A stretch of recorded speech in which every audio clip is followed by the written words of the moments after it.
무더위만 되면 숨이 턱 막히고 한겨울에는 조금만 방심해도 감기에 골골. 나이 들수록 계절이 건강을 흔들어 버립니다. 그런데 알고 계셨나요? 계절이 바뀔 때 가장 많이 병원에 가는 사람들이 바로 50대 이상 시니어라는 사실. 오늘 영상에서 알려드릴 방법 몇 가지만 실천하셔도 올여름 냉방병 없이, 올겨울 감기 한 번 없이 편안하게 보내실 수 있습니다. 구독과 좋아요로 함께 해주세요. 큰 도움이 됩니다. 기온이 오르락 내리락 할 때 우리 몸은 생각보다 더 큰 스트레스를 받습니다. 특히 나이가 들수록 체온 조절 능력이 떨어지고 면역력도 약해지기 때문에 갑작스러운 더위나 추위에 금방 지치게 되죠. 여름철 무더위가 계속되면 땀이 많이 나면서 수분과 전해질이 빠져나가고 체력이 쉽게 떨어지게 됩니다. 또 너무 더워서 밖에 나가지 않으면 활동량이 줄고 입맛도 사라지며 기운이 빠지게 되죠. 반대로 겨울에는 실내외 온도차가 크기 때문에 혈압이 급격히 오르내릴 수 있고 따뜻하게 지내려다 보니 움직임이 줄어들면서 혈액순환이 나빠지고 관절도 굳기 쉬워집니다. 그렇다면 이렇게 변화무쌍한 계절 속에서 어떻게 하면 덜 지치고 건강하게 지낼 수 있을까요? 답은 생각보다 가까운 데 있습니다. 바로 생활 습관입니다. 복잡하거나 어려운 것이 아닙니다. 아침에 물 한 잔, 실내 온도 체크, 적절한 옷차림, 짧은 실내 운동만으로도 우리 몸은 스스로 계절 변화에 잘 적응할 수 있도록 도와줍니다. 문제는 우리가 안다고 생각하면서도 제대로 실천하지 않는다는 거죠. 이제부터 알려드릴 내용은 무더위와 한파 속에서도 병원 갈 일 없이 활기차게 사시는 데 꼭 필요한 생활의 지혜입니다. 다음 단락부터는 여름철과 겨울철로 나누어 구체적인 생활 수칙과 실천 팁을 본격적으로 알려드리겠습니다. 무더운 여름철, 특히 시니어 세대에게는 단순한 더위가 아니라 몸 전체를 위협하는 복합 스트레스로 작용합니다. 기온이 30도를 넘기기 시작하면 우리 몸은 자연스럽게 체온을 조절하려고 땀을 배출하게 되는데요. 이때 수분과 함께 체내의 전해질이 빠르게 빠져나가게 되면서 탈수 증상이 쉽게 생깁니다. 시니어 분들은 갈증을 덜 느끼거나 이미 만성질환으로 인해 수분 대사에 문제가 있는 경우도 많아 더위가 훨씬 위험하게 작용하는 거죠. 그런데 이 문제, 정말로 물만 잘 마셔도 큰 차이가 납니다. 첫째, 여름철 가장 중요한 습관은 꾸준한 수분 섭취입니다. 한 번에 많이 마시는 게 아니라 하루 종일 나눠서 마시는 것이 핵심입니다. 예를 들어, 아침에 일어나자마자 미지근한 물 한 컵, 아침 식사 후에 한 컵, 오전 10시쯤 한 컵, 점심 전후로 한두 컵, 그리고 오후에도 간격을 두고 조금씩 마시는 방식으로 하루 8컵 이상을 목표로 하세요. 단, 짜거나 당분이 많은 음료는 피하고 미지근한 물이나 보리차, 옥수수 수염차 같은 전통차가 좋습니다. 둘째, 여름철 실내 온도 조절도 매우 중요합니다. 나이가 들수록 더위에 대한 감각이 무뎌져 실내 온도가 높아져도 더운 줄 모르고 지내는 경우가 많습니다. 이럴 땐 특히 체온이 상승하면서 심장에 부담이 가고 고혈압 환자나 심장 질환을 가진 분들에게는 치명적일 수 있죠. 따라서 실내 온도는 26도 이하로 유지하고 선풍기와 에어컨을 적절히 병행해서 사용하는 것이 좋습니다. 특히 선풍기는 사람을 직접 향하지 않고 벽면이나 천장을 향하게 해서 공기를 순환시키는 방식이 좋습니다. 셋째, 외출 시간과 복장 조절도 매우 중요합니다. 여름에는 오전 10시에서 오후 4시 사이, 가장 더운 시간대에는 가능하면 외출을 삼가세요. 특히 햇빛이 강한 날에는 30분 이상 외부에 있는 것만으로도 열사병 위험이 있습니다. 꼭 외출해야 할 경우엔 챙이 넓은 모자, 밝은 색의 통풍 잘 되는 옷, 그리고 양산이나 선글라스 등으로 자신을 보호해야 합니다. 그리고 외출 후에는 반드시 시원한 실내에서 휴식을 취하면서 수분을 충분히 보충해야 합니다. 넷째, 식사를 통해 체온을 관리하는 방법도 있습니다. 여름철에는 체온을 낮추는 식품, 이를테면 오이, 수박, 참외, 상추 같은 수분 많은 채소와 과일을 자주 드시고, 위장이 약하신 분은 너무 찬 음식은 피하되 미지근한 보리국수, 콩국수, 냉채 같은 음식을 적절히 활용하시는 것이 좋습니다. 그리고 하루 한 끼는 반드시 따뜻한 국물 요리를 포함해서 위장을 보호해야 여름철 피로감이 덜 쌓입니다. 다섯째, 낮잠을 활용한 에너지 회복도 추천드립니다. 기온이 높을수록 우리 몸은 더 많은 에너지를 소비합니다.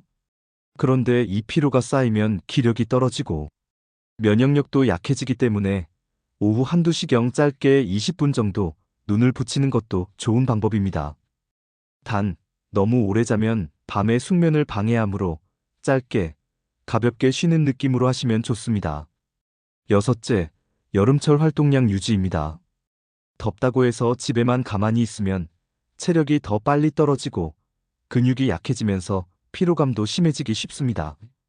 물론 폭염일 때는 무리하게 밖에서 운동하는 것은 위험하지만 실내에서도 간단한 스트레칭이나 맨손 체조를 꾸준히 해주는 것이 혈액순환과 기초 체력 유지에 큰 도움이 됩니다.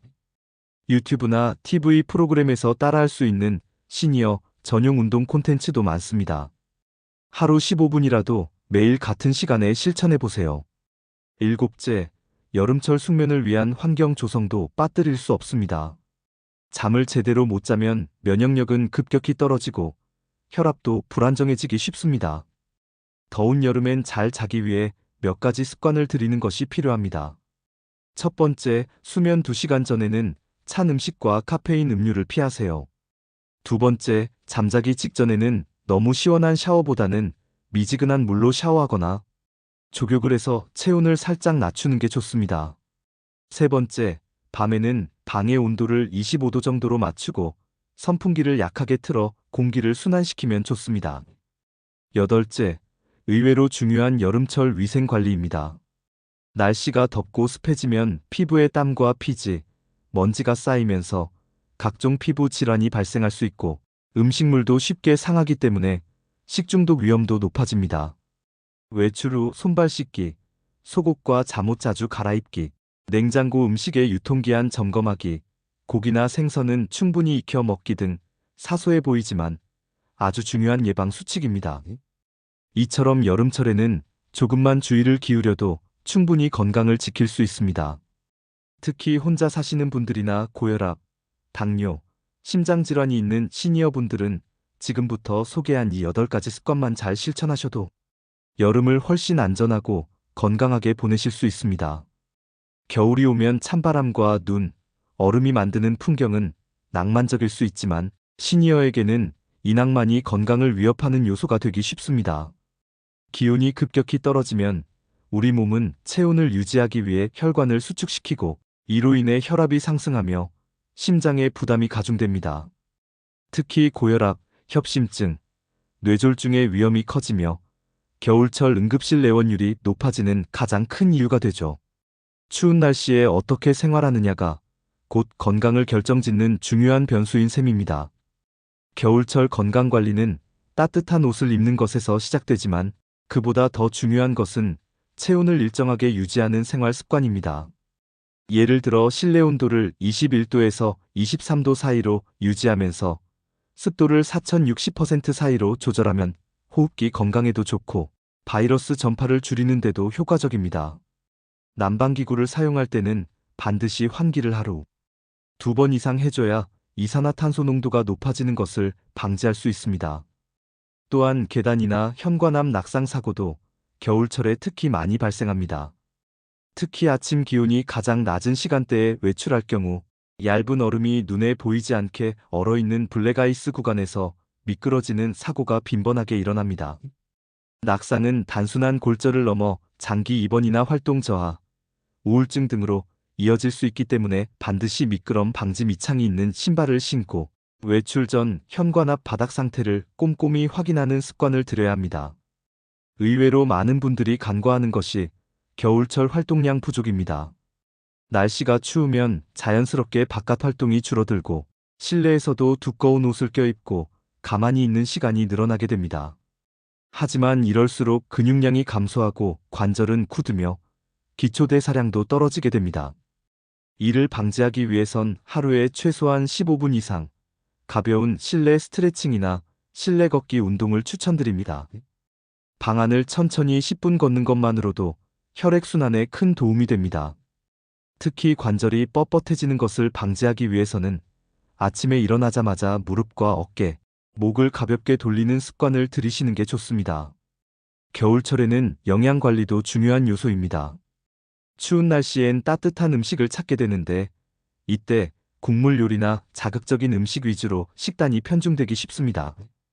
짜게 먹는 식습관은 고혈압과 심혈관 질환의 위험을 높이기 때문에 국물은 최대한 적게 드시고 채소와 단백질이 풍부한 균형 잡힌 식단을 유지하시는 게 좋습니다. 특히 따뜻한 된장국, 미역국, 호박죽 같은 음식은 위장에도 부담이 적고 면역력 강화에도 도움됩니다. 또한 제철 음식인 귤이나 배, 무, 생강 등을 활용한 건강 간식도 체온을 올리는 데 좋은 선택이 됩니다. 겨울철 햇빛 부족 문제도 시니어 건강에 큰 영향을 줍니다. 햇빛은 비타민 D를 합성하는 데 필수적인 요소인데 겨울에는 실외 활동이 줄어들고 낮이 짧아지면서 자연스럽게 햇빛을 받는 시간이 부족해집니다. 비타민 D는 뼈 건강뿐 아니라 면역력을 유지하는 데도 중요한 역할을 하므로 겨울철에는 비타민 D 보충제를 의사와 상담 후 복용하거나 햇살이 있는 날, 오전 시간대에 베란다나 창가에서 15분 정도 햇볕을 쬐는 습관을 가지는 것이 좋습니다. 더불어 겨울철 정서적 고립도 조심해야 할 부분입니다. 추운 날씨로 인해 외출을 꺼리게 되고 지인들과의 만남도 줄어들면서 우울감이나 외로움을 더 크게 느끼게 됩니다. 이럴 때일수록 의식적으로 전화 한 통, 영상통화, 문자 메시지라도 자주 주고받는 것이 중요합니다. 매일 같은 시간에 가족과 연락을 주고받는 건강 전화 습관을 만들어 보는 것도 좋은 방법입니다. 그리고 온라인 강좌나 지역 복지관에서 제공하는 프로그램에 참여해 보시는 것도 추천드립니다. 겨울철 수면 관리도 주의가 필요합니다. 너무 추운 방에서 자면 혈압이 높아지거나 심장에 무리가 갈 수 있기 때문에 잠자리 환경을 따뜻하게 유지하는 것이 무엇보다 중요합니다. 전기장판이나 온수매트를 사용할 경우에는 미리 데워두고 잠들 때는 꺼두는 것이 안전하며 너무 두꺼운 이불보다는 가볍고 보온성이 높은 이불을 사용하는 것이 좋습니다. 그리고 잠들기 전 따뜻한 유자차나 생강차 한 잔은 몸을 이완시켜 숙면에 도움을 줄 수 있습니다. 마지막으로 중요한 것은 계절을 두려워하지 않는 자세입니다. 겨울은 반드시 지나가고 다시 봄이 옵니다. 그 사이를 건강하게 보내기 위해 우리는 생활습관이라는 무기를 갖고 있습니다. 한파 속에서도 고립감 속에서도 나를 돌보는 행동 하나하나가 삶을 훨씬 더 따뜻하게 만들어줍니다. 이제 이 모든 정보를 일상에 하나씩 적용해 보세요. 날씨는 우리가 어쩔 수 없지만 우리의 생활습관은 스스로 선택할 수 있습니다. 그렇게 한 계절 한 계절을 지키는 것이 100세 시대의 건강의 핵심이 됩니다. 지금 듣고 계신 정보가 도움이 되셨다면 앞으로도 건강하고 지혜로운 이야기 놓치지 않도록 구독 버튼 꼭 눌러주세요. 좋아요 한번 눌러주시면 큰 힘이 됩니다. 감사합니다.